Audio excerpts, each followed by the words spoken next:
Dear viewers, অনেকেই জানেন যে গরুর মাংস খেলে অ্যালার্জি হয়। এটা এরকম অনেকে বিশ্বাস করেন। আসলে কি গরুর মাংস খেলে অ্যালার্জি হয়?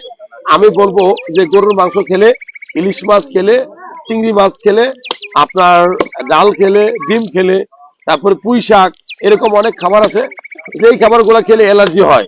কিন্তু আমার কথা হলো, আপনি কি খেয়েছেন? আপনার শরীরে যদি দেখবেন যে অনেকের শরীরে গরুর মাংস খেলে অ্যালার্জি হয় না, অনেকের শরীরে আবার পুঁই শাক খেলে অ্যালার্জি হয়।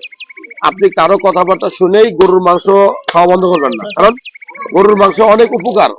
গরুর মাংসের মধ্যে আপনার প্রচুর পরিমাণে আয়রন থাকে, যা আপনার রক্ত শূন্যতা রোগ থেকে আপনাকে বাঁচাবে।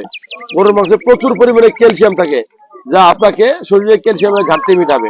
গরুর মাংসে প্রচুর পরিমাণে প্রোটিন থাকে, যা আপনি না খেলে পাবেন না। সো কারো কথাবার্তা শুনেই গরুর মাংস খাওয়া বন্ধ করবেন না। গরুর ভুঁড়ি প্রথমে বলি, যাদের হার্ট অ্যাটাক আছে, যাদের রক্তে খারাপ কোলেস্টেরল আছে, যাদের প্রেশার বেশি, যারা ব্রেন স্ট্রোক করছে, এই সকল মানুষের এই ভুঁড়ি খাওয়া ঠিক না। আর এটা আসলে মূলত মুখরোচক খাবার, এটা খুব টেস্ট লাগে।